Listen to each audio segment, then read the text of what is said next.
Georgia phone call, as I argued last week, may be the most obvious of all the chargeable criminal offenses Trump committed, at least in his effort to overturn the election. Last week, we learned the Fulton County District Attorney was asking for a special grand jury to investigate Trump's actions when he asked the Secretary of State to manufacture 11,000 votes. Well, tonight, we know the special grand jury will go forward. That's because the judges on Fulton County's Superior Court bench approved that request. And the special grand jury will be impaneled May 2nd and can continue for a period not to exceed 12 months. Meanwhile, the January 6th Select Committee has apparently already had a prolific amount of interviews and conversations, finding out the information they want. They are still in the process of putting it all together.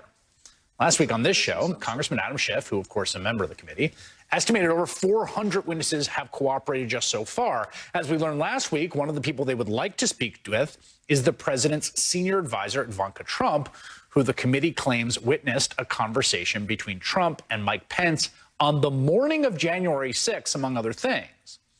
The former president was apparently displeased about the inquiry and lashed out at the committee for not respecting the iron law of nepotism. It's a disgrace what's going on. They're using these things to try and get people's minds off how incompetently our country is being run, and they don't care. They'll go after children. Wee little babies. To be clear, Ivanka Trump is 40 years old and served as a senior advisor in the White House throughout her father's presidency. Meanwhile, yesterday, the committee's chair, Congressman Benny Thompson, revealed the man who helped Donald Trump wriggle out of the Mueller investigation, former Attorney General William Barr, has spoken already to the committee. You may remember Barr left the Trump administration very abruptly, just weeks before January 6th.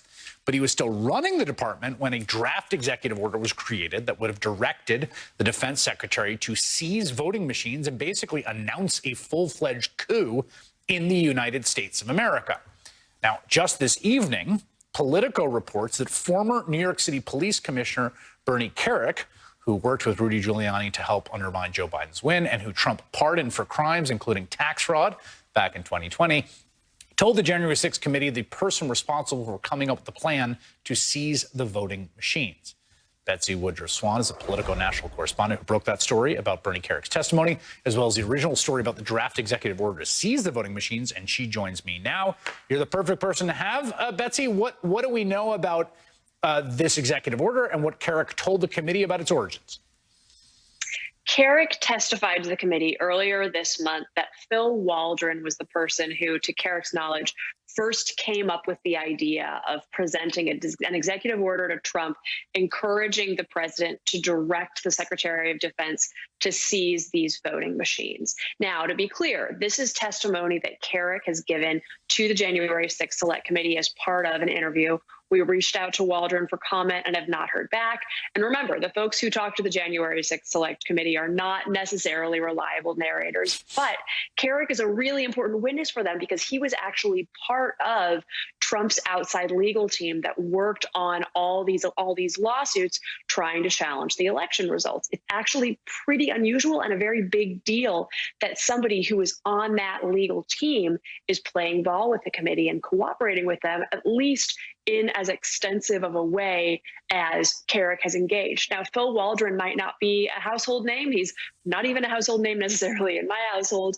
Waldron is really interesting, though, because he's most associated with, I think, a 38-page PowerPoint plan that circulated on Capitol Hill that found its way to Mark Meadows' inbox when he was White House Chief of Staff, and that laid out a very sort of extensive plan for trying to overturn the election results. Additionally, Waldron has told reporters that when he was in the Defense Intelligence Agency, that he worked with Michael Flynn when Michael Flynn was there as well. And so Waldron claims to have that connection. The U.S. Defense Department hasn't commented on the nature of Waldron's military service, but he says he has that relationship with Flynn, of course, and there's been extensive reporting that Flynn also was pushing in the final weeks of Trump's presidency for these extreme measures, for Trump to take these extreme measures to try to overturn the results of the election.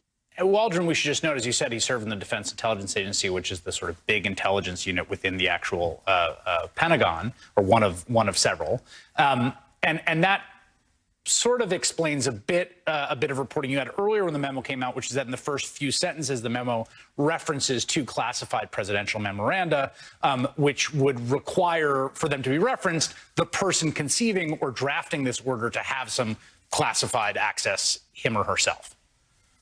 Yeah, that's right. And we don't know that Waldron is the author of the memo. Yep. We don't know that he's the only person who is advocating for this case. It's a story that we're still working on. But yes, that first paragraph is so interesting because it refers to a classified document that Trump signed off on during his presidency that no public, civilian, non-government officials knew existed. It certainly wasn't publicly reported anywhere until I obtained this copy of the executive order. I've not been told by any of the sources I've spoken about that document with that it's anything sort of scary or nefarious. My understanding is that it's an adjustment to a prior executive order that had had a lot more visibility to the public. Right. But the fact that the author of this draft executive order knew about this secret document is really jaw-dropping and, frankly, in my view, one of the most interesting things about the document. Final question for you is about Barr, who we also have learned is cooperating. Now, Barr, we got to say, Barr's there during this time. All reporting indicates that he was rebuffing efforts to essentially enlist the Department of Justice in this pursuit to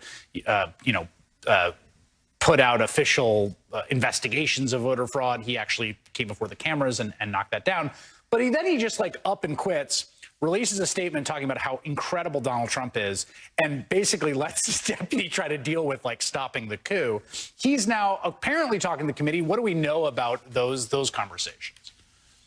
I think the Washington Post has the most detailed reporting on it. And what they've reported is that Barr was in communication with the Select Committee last year. So before the Select Committee got the text of the executive order that Politico published. And additionally, the Post reported that the Select Committee investigators have not asked Barr about this draft executive order. One of the biggest questions for Barr and anyone at DOJ would be, did anyone at the Justice Department know about this proposed plan to use the military to seize voting machines? Of course, one thing that we're confident the Select Committee has asked Barr about is all the wackiness that was going on between the White House and the Justice Department in Trump's final weeks. That's a very big topic. They would have a lot to talk about. Based on what's out there and what we know, my expectation is that the Select Committee is going to have many more questions for Barr. And the question is, how